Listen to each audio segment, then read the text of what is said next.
बिस्मिल्लाहिर्रहमानिर्रहीम। अस्सलाम वालेकुम। मैं हूं राजा तंसर। आज हम बात करेंगे कि फाइलर बनना क्यों ज़रूरी है। अगर आप फाइलर बन जाते हैं तो आपका फ़ायदा क्या है और आपका नुकसान क्या है।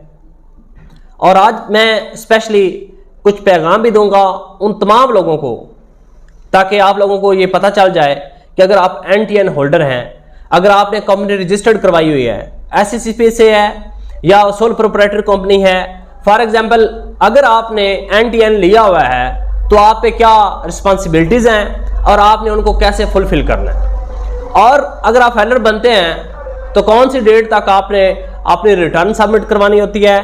क्या आप किसी टाइम भी फाइलर बन सकते हैं। तो ऐसे बहुत से सवालात हैं। मैं कोशिश करूंगा कि ऐसे ही आपको गाइड करूं, जैसे एक ब्लाइंड बंदे को जिसको कुछ पता नहीं है, उसके माइंड में जो क्वेश्चन क्रिएट होते हैं उन तमाम तर सवालात के जवाब देने की कोशिश करूंगा। और कोशिश करूंगा कि इस वीडियो को देखने के बाद आप लोग एटलीस्ट ये अंडरस्टैंड कर जाएं, क्या फाइलर बनने से आपको फायदा है, अगर है तो कैसे है, अगर नुकसान होता है तो वो कैसे होता है।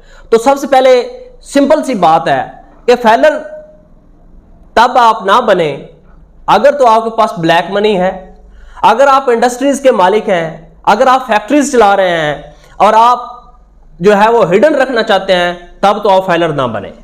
अगर ऐसा कुछ नहीं है, आप मेहनत करके अपने बिजनेस से और हलाल रोजी कमा रहे हैं, आप फैक्ट्रीज के मालिक नहीं हैं, इंडस्ट्रीज के मालिक नहीं हैं, तो यकीनन आपको फायदा ही फायदा है। वो कैसे फायदा है उसकी बात कर लेते हैं। अगर तो आप प्लाट खरीदते हैं, प्लाट सेल करते हैं, गाड़ी खरीदते हैं, गाड़ी सेल करते हैं, कोई भी चीज का लेन देन करते हैं, तो फाइलर हैं तो बहुत ज्यादा आपको बेनिफिट है। कैसे? अगर आपने प्लाट या मकान खरीदा तो खरीदते वक्त आपको जो टैक्स लगेगा नॉन फाइलर को वो लगेगा 7%। अगर आप फाइलर हो जाते हैं तो वो लगेगा 2%। अब देख लें, अगर आपका टैक्स 70,000 रुपया बन रहा है, 70,000 बन रहा है, तो फाइलर होने की वजह से वो बनेगा 20,000। तो आपको वहां से ऑलमोस्ट जो है वो तकरीबन 50,000 रुपीज, 5% जो है, 5% जो है वो वहां से बचत होगी। अगर आपने प्रॉपर्टी सेल करनी है, सेल करते जो लगेगा नॉन फाइलर को टैक्स वो है 4%। अगर आप फाइलर हो जाते हैं तो वो आपको 2% लगेगा, वहां से भी आपने 2% सेव कर लिया। ऐसी गाड़ी खरीदते वक्त अगर आप फाइलर हैं तो 1% है, नॉन फाइलर हैं तो 3% है, आप वहां से देख लें। ऐसी ओवरऑल अगर आप देखेंगे तो बहुत से ऐसे मामलात हैं। अगर आप टीचिंग करते हैं, आपकी ड्यूटीज लगती हैं, वहां पे भी टैक्स में फर्क है। आप पेपर चेक करते हैं, वहां पे भी टैक्स में जो है वो फर्क है। अगर आप फाइलर हैं तो आप वहां से काफी कुछ जो है वो सेव करते हैं। तो ऐसी बहुत सी मिसालें हैं हमारे पास फाइलर बनने के लिए कि अगर आप फाइलर हो जाते हैं तो आपको कितना फायदा है। रही बात नॉन फाइलर की, सिंपल सी मैं बात करता हूं कि आप खुद समझदार हैं कि किसी बंदे की अगर साइकिल चोरी हो जाती है ना, साइकिल चोरी, तो वो भी पूरा मोहल्ला इकट्ठा कर लेता है और वो कहता है जी मेरा नुकसान हो गया है। क्या आज तक आपको कोई एक बंदा भी ऐसा मिला है जिसने कहा कि मैं फाइलर हूं और मेरा नुकसान हुआ है? जब आप बिजनेस कर रहे हैं या आप जॉब कर रहे हैं, अगर आप जॉब कर रहे हैं, बिजनेस कर रहे हैं, तो आपको पता है आप टैक्स पे कर रहे हैं। कैसे?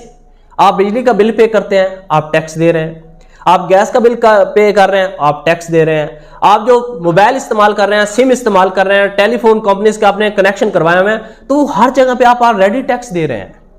अब जो बेसिक सवाल है, लोग पूछते हैं कि यार हम फाइलर हो जाएंगे तो क्या हम पे टैक्स लगेगा? लोग समझते हैं कि फाइलर होने का मतलब है टैक्स देना। अरे भाई, अगर आपकी इनकम, अगर मैंने जैसे आपको पहले कहा कि अगर आपकी फैक्ट्रीज नहीं है, इंडस्ट्रीज नहीं है, ब्लैक मनी नहीं है, आपकी करोड़ रुपए महाना इनकम नहीं है, तो फाइलर होने का हरगिज मतलब नहीं है कि आप पे टैक्स लगेगा। और वो तमाम कंपनी मालकान जो SECP से रजिस्टर्ड हैं, जो जिनको NTN लगा हुआ है, ऐसे बहुत से लोग हैं जिन्होंने कमर्शियल मीटर्स लगवाने थे और उनको जो है वो NTN लेना पड़ा। उन्होंने कोई काम करना था बिजनेस के लिए, वैसे भी उनको NTN लेना पड़ा। ऐसे बहुत से लोगों को ये पता ही नहीं है कि उनको NTN अलॉट हो चुका है। तो ऐसे लोग जिनको NTN अलॉट हो चुका है, उन पे ये फर्ज है कि वो अपना रिटर्न जो है वो सबमिट करवाएं, वो अपने गोशवारे जो है वो जमा करवाएं। तो वो तमाम लोग जिनको पता है NTN है, या वो तमाम लोग जिनको नहीं पता, वो हमसे या किसी भी प्रोफेशनल मुस्तंद बंदे से अपना कांटेक्ट करके इस बात को वेरीफाई करें कि उनको NTN अलॉट हुआ हुआ है। अगर हुआ हुआ है तो क्या उनकी रिटर्न बाकी तो नहीं है? अगर नहीं है तो वेल एंड गुड, अगर हैं तो उनको सबमिट करवाएं। अगर आप वेरीफाई करना चाहते हैं हमसे कांटेक्ट कर लें, हम आपको वो प्रोसेस जो है वो कंप्लीट कर, पता करके चेक करके सारा बता देंगे कि अगर आप NTN होल्डर्स हैं तो आपके रिटर्न्स बाकी हैं, अगर हैं तो भी बताएंगे, अगर नहीं है तो भी बताएंगे। अगर सबमिट करनी हुई तो हमारे प्लेटफॉर्म से इंशाल्लाह आपको 100% मुस्तनद तरीके से आपका काम करेंगे। इसके अलावा अगर आप फेलर हो जाते हैं तो 30 सितंबर तक, यानी 30 जून से 30 सितंबर हर साल जो है वो आपने अपनी पिछले साल की रिटर्न जो है वो सबमिट करवानी होती है। ये आपका ड्यूरेशन होता है। जो कंपनीज हैं स्पेशली SECP से जो रजिस्टर्ड कंपनीज हैं, वो प्राइवेट जितनी कंपनीज हैं, फॉर एग्जांपल वो प्रॉपर्टी की है, वो सेल परचेज और कोई है एंटरप्राइजेस, जो भी कंपनीज हैं उनका स्पेशली तौर पे जो टैक्स की लास्ट डेट होती है वो होती है 31 दिसंबर।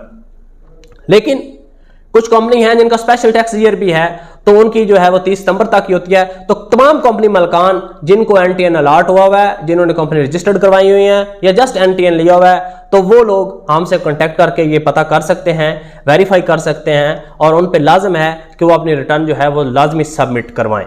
इसके अलावा जो मेन चीज है कि क्वेश्चन ये भी जनरेट होता है, क्या स्टूडेंट जो है या हाउसवाइफ जो है या कोई मजदूर बंदा जो है क्या वो फेलर बन सकते हैं?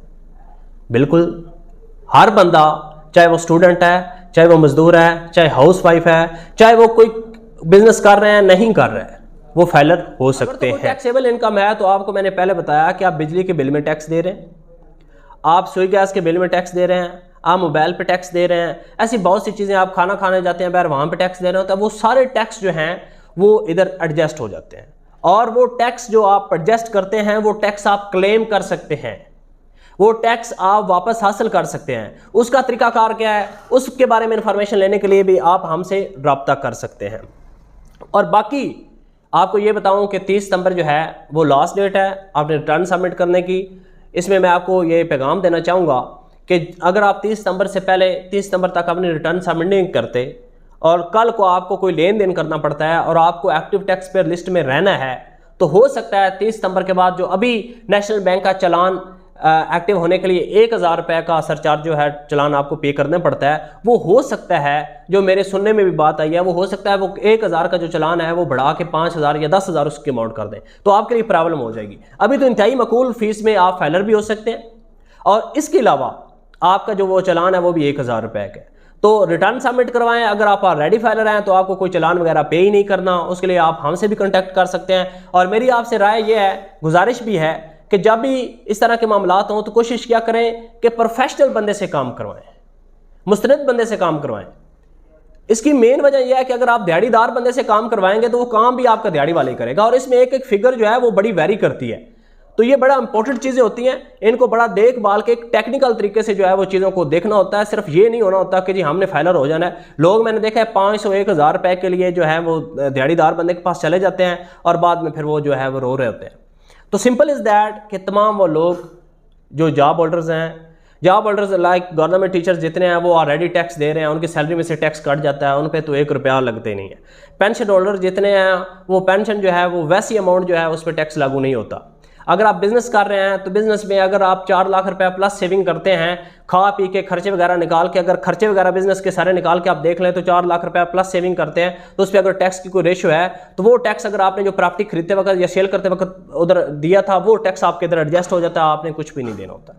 फॉर एग्जाम्पल अगर आपने प्रॉपर्टी सेल करते वक्त जहाँ टैक्स 3 लाख देना था वहाँ अगर फेलर हैं तो आपने दिया है 1 लाख दिया है, तो जो वो 1 लाख है वो भी आपका इधर फेलर होने की वजह से एडजस्ट हो जाता है, तो आप बेनिफिट में हैं। सिंपल इज दैट, मैं एट द एंड आपको यही कहूँगा कि फेलर होने में ही आप लोगों का फ़ायदा है।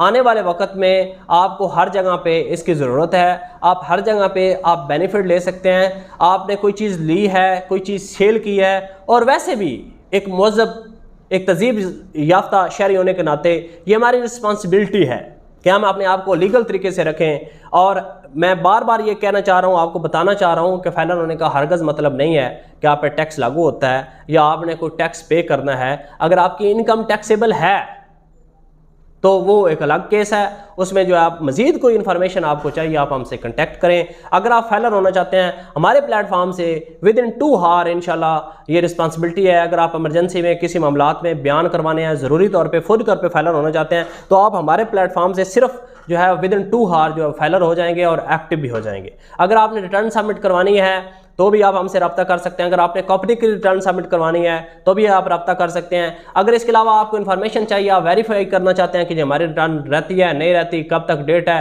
तो वो जो मुशावरत है, जो मशवरा है, जो चेक करके देना है, वो फ्री ऑफ कॉस्ट जो है हमारी सर्विसेज आपके लिए हाजिर हैं। आप हमसे कंटेक्ट करें, हम इंशाल्लाह आपको बताएंगे और सारा बेहतर गाइड करेंगे। थैंक यू सो मच, अपना ख्याल रखिएगा। अल्लाह हाफिज़।